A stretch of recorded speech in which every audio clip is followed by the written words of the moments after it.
En 2009 apparaissait le 405 grand large. Son remplaçant, le 410, a été lancé à l'occasion du Nautique 2012. Si l'architecte est le même, il s'agit de l'italien Umberto Felci, le tableau arrière du nouveau venu est bien plus large que celui de l'ancien.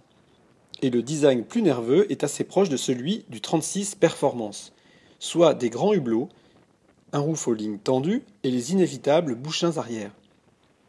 Pas de miracle à espérer du côté des performances puisque la surface de voile est comparable pour un bateau un peu plus lourd et plus lesté. Franc-bord modéré et moteur assez puissant permettent de manœuvrer sereinement au port. On peut se passer d'un propulseur d'étrave. À l'heure de libérer la grand voile de sa housse, on se rend compte que le zip est à portée de main. Une facilité qu'on doit au point d'ancrage de la baume sur le mât surbaissé de 40 cm. L'espa remonte côté bordure afin de ne pas blesser les têtes dans le cockpit. Une bonne idée qui permet en plus de gagner un bon mètre carré de surface de voile. Le génois à faible recouvrement s'accommode d'un gréement à fente. Nos conditions du jour, un vent établi à 15 nœuds pile dans l'axe du golfe de Saint-Tropez et donc une mer très clapoteuse. Le 410 annonce la couleur tout de suite.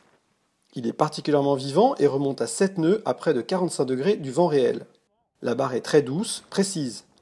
On peut s'installer au vent, des cale-pieds intégrés sont prévus, ou sous le vent. Dans les deux cas, la vision sur le plan d'eau et les voiles est satisfaisante.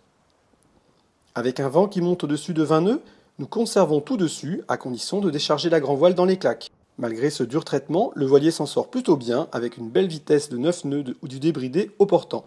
Dommage que nous ne disposions pas d'un SPI lors de notre retour cap sur Saint-Tropez. Le 410 ne demandait qu'à surfer sur les vagues. Le plan de pont privilégie la circulation et les manœuvres en équipage réduit.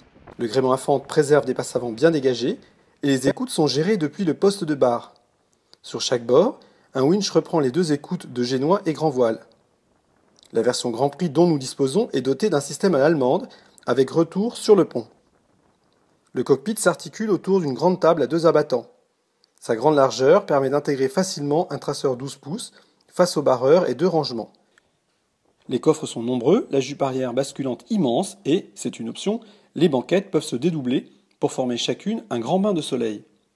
À l'intérieur, le chantier s'est attaché à optimiser la circulation. Porte intégrée, seuil surbaissé et pente adoucie de la descente. Dans le même but, on peut souligner les larges portes des cabines et l'absence de seuil. Les emménagements reprennent une trame standard à ceci près que le carré est très avancé, la cuisine joue la carte de la discrétion avec un deuxième meuble plus bas que le premier, afin de jouer avec l'effet de perspective, moins d'emprise visuelle. Le carré et sa table de 65 par 113 cm est équipé d'une banquette centrale coulissante afin de libérer le passage. On peut y manger à 8. Le coin navigation est lui aussi modulable. L'inclinaison de l'assise est réglable et surtout le plateau de 52 cm par 65 peut disparaître pour offrir une courte couchette d'1,80 m. La cabine avant est dédiée au propriétaire. La couchette est rectangulaire et placée de biais pour deux raisons.